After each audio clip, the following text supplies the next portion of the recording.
एक लड़की पहली सी टाइपिंग कोचिंग सेंटर में विजय का पहला दिन था। वह अपनी सीट पर बैठा टाइप सीखने के लिए नियमावली पुस्तिका पढ़ रहा था। तभी उसकी निगाह अपने केबिन के गेट की तरफ गई। कजरारे ननों वाली एक सांवली लड़की उसकी केबिन में आ रही थी। लड़की उसकी बगल वाली सीट पर आकर बैठ गई, टाइपराइटर को ठीक किया और टाइप करने में मशगूल हो गई। विजय का मन टाइप करने में नहीं लगा। वह किसी भी हालत में लड़की से बातें करना चाह रहा था।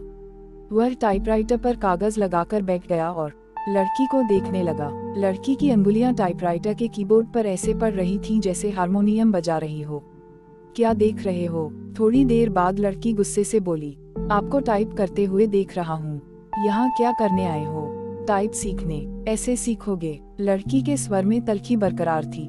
मेरा आज पहला दिन है, इसलिए मेरी समझ में कुछ नहीं आ रहा है। आप टाइप कर रही थी तो मैं देखने लगा कि आपकी अंगुलियां कैसे पड़ती हैं कीबोर्ड पर। आपको टाइप करते देखकर लगा मैं भी सीख जाऊंगा।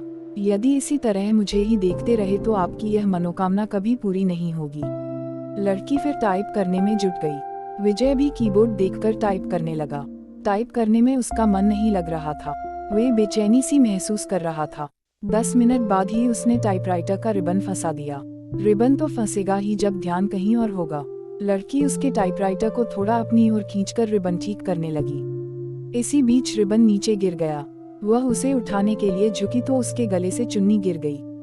रिबन उठाने के लिए विजय भी झुका था। उसकी निगाह अकस्मात ही लड़की के उरोजों पर चली गई। वह सकपका गया। लो, ठीक हो गया, लड़की ने कहा था। उसकी चेतना लौटी।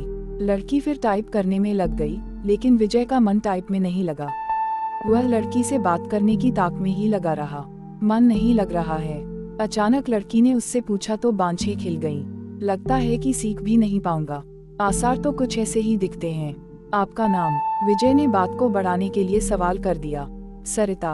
अच्छा नाम है, लेकिन मुझे इस नाम से नफरत है। क्यों? कोई एक कारण हो तो बताएं। यह कहते हुए सरिता अपनी सीट से उठी और पस कंधे पर टांगते हुए केबिन से बाहर निकल गई। विजय उसे जाते हुए देखता रहा।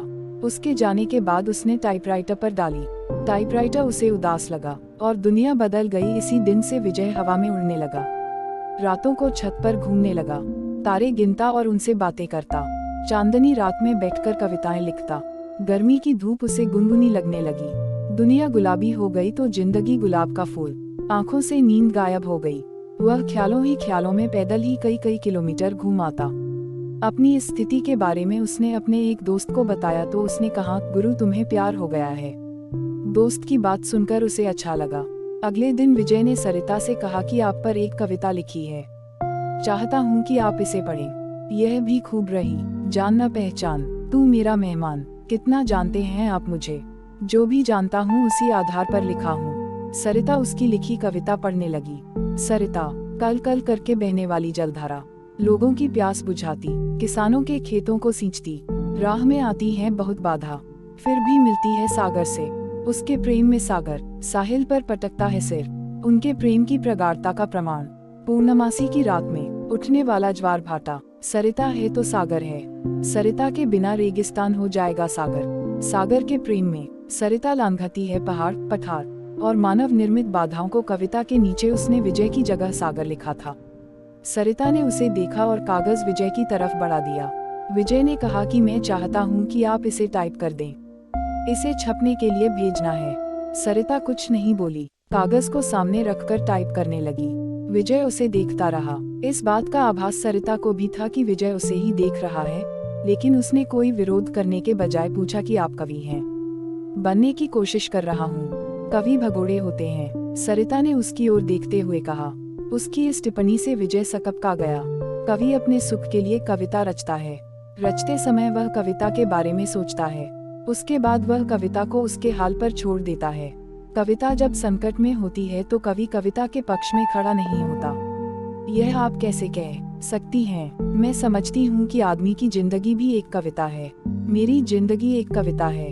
मेरी जिंदगी मुझे अच्छी नहीं लगती, इसलिए कविता भी मुझे अच्छी नहीं लगती। अरे वाह, आप तो कवि हैं। अभी आपने जो कहा वह तो कविता है। कविता नहीं, कविता का प्रलाप है, उसकी वेदना, जो उस कवि के कारण उपजी है जिसने मेरी जिंदगी की रचना की। इतना कहकर सरिता केबिन से बाहर चली गई। कैसी है यह? विजय ने सरिता के टाइपराइटर को देखा। लगा जैसे टाइपराइटर किसी शोक गीत की रचना में मशगूल है। प्यार की खुशबू आज उन्होंने बातें अधिक की। उनके वार्तालाप को देखकर टाइपिंग इंस्टीट्यूट चलाने वाली मैडम ने उनके पास आकर कहा कि आजकल तो तुम काफी खुश हो सरिता। बदले में सरिता केवल मुस्कुराई। विजय भी मुस्कुराया। तो क्या मेरे प्यार की गंध इसे भी लग गई। अगले दिन सरिता जब इंस्टीट्यूट आई तो काफी सजी धजी थी। नया गुलाबी सूट पहने थी। बालों का स्टाइल बदला हुआ था। विजय को सरिता का यह बदला रूप अच्छा लगा। वह अपनी भावनाओं को दबा नहीं पाया। बोला, काफी सुंदर लग रही हो। जवाब में जब सरिता ने मुस्कुराते हुए थैंक यू का फूल जब उसकी तरफ फेंका तो उसकी इच्छा हुई कि वह खड़ा होकर नाचने लगे और जोर जोर से चिल्लाए कि उसे प्यार हो गया है।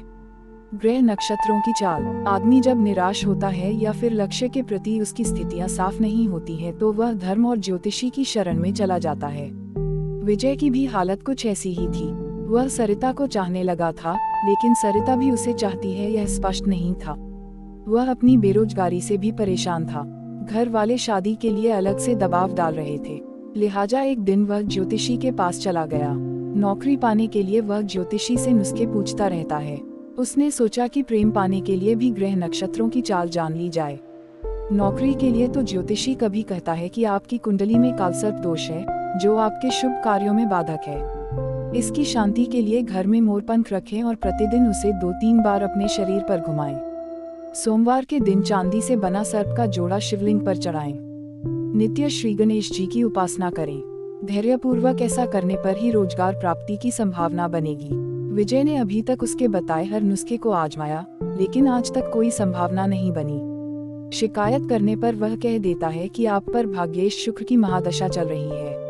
शुक्र के बलवर्धन के लिए शुक्रवार के दिन 5.5 रत्ती का उपल चांदी में जड़वाकर दाहिनी मध्यमा में धारण करें। पंडित जी, मेरी कुंडली में प्रेम है कि नहीं?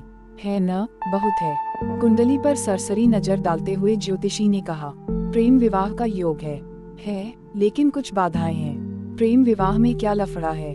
आप पर शुक्र की महादशा चल रही है, जो अशुभ फलप्रद है। गोचर में भी आपकी राशि पर शनि की 7.5 चल रही है। शनि शांति के लिए प्रत्येक शनिवार कुत्तों को सरसों के तेल से बना मीठा पराठा खिलाएं। ग्रह शांति के उपरांत ही प्रेम में सफलता की संभावना बन सकती है। सब ढकोसला है। इतने दिनों से आप एक नौकरी के लिए मुझसे क्या क्या नहीं करवाते रहे। मिली नौकरी, साला चपरासी भी कोई रखने को तैयार नहीं। भन्नाया हुआ विजय ज्योतिषी के कमरे से निकल गया। घर पहुंचते ही मम्मी कहने लगी, तुम्हारे पिता ने लड़की पसंद कर ली है। उनके दोस्त की बेटी है, बीए करके नौकरी कर रही है। तो मैं क्या करूं? शादी कर लो। बिना नौकरी मिले यह नहीं हो पाएगा। फिर तो पूरी जिंदगी कुंवारे ही रह जाओगे। बीवी की कमाई खाने से तो कुंवारा रहना ही अच्छा है। कहते हुए विजय अपने कमरे में चला गया। जिंदगी आसान नहीं। 1 सप्ताह तक सरिता टाइपिंग स्कूल नहीं आई। विजय रोज आता रहा और निराश होकर वापस घर जाता रहा। 8वें दिन सरिता के आते ही वह पूछा बैठा कि 1 सप्ताह आई नहीं। जिंदगी में बहुत दिक्कतें हैं, कहते हुए सरिता अपनी सीट पर बैठ गई। क्या हो गया? मेरी बहन जो बीए कर रही है किसी लड़के के साथ चली गई। दोनों बिना शादी के ही एक साथ रह रहे हैं। ऐसा क्यों किया? उसका कहना है कि यदि वह ऐसा न करती तो उसकी शादी ही नहीं हो पाती। मतलब हमारे घर के आर्थिक हालात। इतना कहकर सरिता चुप हो गई। मुझे नहीं लगता कि आपकी बहन ने गलत किया है। आज की युवा पीढ़ी विद्रोही हो गई है। वह परंपराओं को तोड़कर नई नैतिकता गढ़ रही है। समय के साथ सब ठीक हो जाएगा। पर माँ तो नहीं समझती। हाँ, उनके लिए समझना थोड़ा मुश्किल है, लेकिन आजकल सब चलता है। हमारा समाज बदल रहा है। बिना शादी के एक साथ रहना पश्चिमी परंपरा है, लेकिन अब ऐसा हमारे यहाँ भी होने लगा है। हाँ, बैठकर सपनों के राजकुमार का इंतजार करने से तो बेहतर ही है न कि जो हाथ थाम ले उसके साथ चल दिया जाए। चाहे 4 दिन ही सही, जिंदगी में बहार तो आ जाएगी। विजय को लगा कि कह दे कि फिर तुम मेरे साथ क्यों नहीं चलती। हम शादी कर लेते हैं, पर वह कह नहीं पाया। जानते हो, मेरी एक बहन 12वीं में पढ़ रही है। उसका भी एक लड़के से प्रेम चल रहा है। वे दोनों एक दूसरे से शादी करने को तैयार हैं। अगले साल बालिग होते ही शादी कर लेंगे। विजय के मन में आया कि कह दे कि अच्छा ही है। वह अपने आप वर खोज ले तो तुम्हें परेशानी नहीं होगी। वैसे भी 5,000 रुपए की नौकरी में तुम कौन सा राजकुमार उन्हें दे दोगी। अच्छा है कि वह अपने अपने प्रेमियों के साथ भाग जाएं। बातों बातों में एक दिन सरिता ने उसे बताया था कि उसके पिता की मौत हो चुकी है और वह 3 बहन है। उसका कोई भाई नहीं है। बहनों में वही सबसे बड़ी है। वह एक ऑफिस में काम करती है और उसे 5,000 रुपये मासिक वेतन मिलता है। दूसरी जगह काम पाने के लिए टाइपिंग सीख रही है। विजय को अपने एक दोस्त के साथ घटी ऐसी ही घटना की याद आ गई। उसके दोस्त की एक बहन अपनी बड़ी बहन के अधेड़ से ब्याह देने के बाद प्रेमी के साथ भाग गई। इसके बाद उसका दोस्त गुस्से में उबल रहा था। तब विजय ने कहा था कि शांत रहो यार, वे दोनों जहां हो कुशल से रहें। उसने जो किया अच्छा ही किया। तुम कौन सा उसे राजकुमार से ब्याह देते। आखिरकार जिंदगी उसकी है, जीना उसे है, इसलिए निर्णय भी उसे ही लेना चाहिए। दोस्त के बड़े भाई ने भी विजय की बात का समर्थन किया था, लेकिन थोड़ा दार्शनिक अंदाज में कहा था कि हुनी को यही मंजूर था। मैं भी सोचती हूँ कि एक बहन ने जो किया ठीक ही है, दूसरी जो करेगी वह भी अच्छा ही है। जीवन यदि संघर्ष है तो करो। प्रेमी से पति बना व्यक्ति भी धोखा दे सकता है। जीवन नरक बन सकता है और माता पिता का खोजा राजकुमार भी यही करता है। लेकिन माँ नहीं मानती, सोचती बहुत है और तबीयत खराब कर लेती है। पुराने जमाने की है न। हद तो यह हो गई कि वह मुझसे कहने लगी है कि तू भी किसी के साथ भाग जा। मैं उन्हें इस हाल में छोड़कर किसके साथ। रो पड़ी सरिता। विजय की समझ में नहीं आया कि वह क्या कहे और क्या करे। स्थिति को सरिता समझ गई तो खुद पर काबू किया और फिर से टाइप करने लगी। 10 मिनट बाद सरिता उठी और बिना बोले ही चली गई।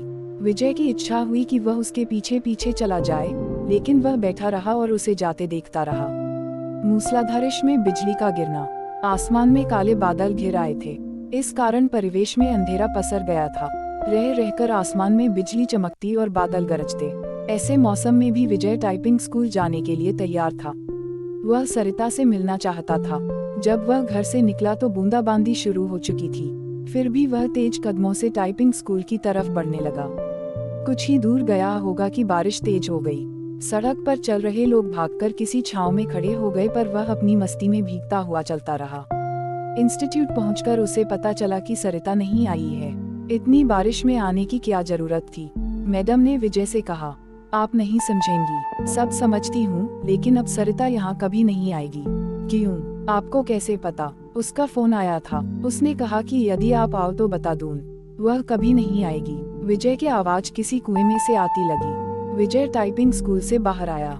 बाहर मूसलाधार बारिश हो रही थी। जैसे ही उसने नीचे की ओर कदम रखा, जोर से बिजली चमकी और बादल गरजने लगा। विजय संज्ञा शून्य सा भीगता हुआ घर की तरफ चल पड़ा। उसने सोचा कि वह सरिता के घर जाएगा, लेकिन उसके घर का पता तो मैडम दे सकती हैं। यह सोचकर वापस पलटा, लेकिन तब तक टाइपिंग स्कूल बंद हो चुका था। भीगते हुए घर पहुंचा, तब तक उसका शरीर बुखार से तपने लगा। लगभग 15 दिन वह चारपाई पर पड़ा रहा। जब कुछ ठीक हुआ तो 20वें दिन टाइपिंग स्कूल पहुंचा। मैडम नहीं मिली। यह सिलसिला 15 दिनों तक चला। 16वें दिन उसे मैडम मिली। उसे देखते ही बोल पड़ी कि काफी कमजोर हो गए हो। उस दिन बारिश में भीगा तो बीमार हो गया। विजय ने मैडम से सरिता के घर का पता मांगा तो उसने एक कागज पर लिखा और विजय को थमा दिया। मैडम को धन्यवाद बोलकर विजय चल पड़ा। वह आज ही सरिता से मिलना चाहता था। जब वह मैडम के दिए पते पर पहुंचा तो वहां ताला लगा था। पड़ोसियों से पूछने पर पता चला कि सरिता यहीं रहती थी, लेकिन अब मकान बेचकर चली गई है। कई लोगों से पूछने के बाद भी विजय को उसका नया पता नहीं मिला। निराश होकर वह घर लौट आया। सरिता के इस व्यवहार से उसे काफी धक्का लगा। उसे कुछ समझ नहीं आ रहा था कि सरिता ने ऐसा क्यों किया। वह सरिता की याद में कविताएं लिखने लगा। एक दिन उसने एक सपना देखा और उसके भावों को कविता के रूप में कागज पर लिखा। सरिता जो निकली अपने उद्गम स्थल से, सागर की चाह में चली द्रुतागति से। सामने आ गया पहाड़, टकराने के बाद बदल लिया अपना मार्ग। मार्ग था लंबा, पहाड़ों की श्रृंखला थी, पठार और पथरीली जमीन भी। आदमी भी खड़ा था फावड़ा लिए, बांध बनाने को तत्पर, खेत सींचने के लिए, चाहिए उसे पानी पीने के लिए भी, बिजली भी तो चाहिए, घर रोशन करने के लिए, कारखाने चलाने के लिए, कारखानों के कचरे को बहाने के लिए भी चाहिए उसे नदी। प्रकृति से लड़ते नहीं थकी वह, बहती रही अविरल, दिल में सागर से मिलने की चाह लिए। भारी पड़ा प्यार अवरोधों पर, पहुंच गई वह साहिल पर, लेकिन मानव ने बना बांध, रोक दी उसकी धारा। कारखानों की गंदगी उड़ेल सड़ा दिया उसकी आत्मा को। अपने आंसुओं से धोती रह वह अपना बदन, निर्मलता से मिलना चाहती थी सागर से। विकास उन्मादी मानव ने रौंद दिया उसकी आत्मा को, जिंदा लाश हो गई वह। उसके लिए तड़पता है सागर, साहिल पर पटकता है अपने सिर को। उसने तो दम तोड़ दिया मानव के विकास में। सागर भेजता है बादलों को उसे पुनर्जीवित करने के लिए। वह जानता है बेवफा नहीं है वह, सच्चा है उसका प्यार। कैद है वह मानव के विकास में। बरसते हैं बादल, उफनती है नदी, मानव को दिखाती है अपना विकराल रूप। मिलते ही प्यार की ताकत, तबाह कर देना चाहती है वह मानव सृष्टि को। बदला लेना उसकी प्रकृति नहीं। भागती है तेज गति से सागर की ओर, बाहें फैलाए स्वागत करता है सागर। बताना चाहती है अपने कष्टों को वह, लेकिन कुछ भी नहीं जानना चाहता सागर। जानता है वह मानव स्वभाव को, उसका भी तो पाला पड़ा है इस स्वार्थी प्राणी से।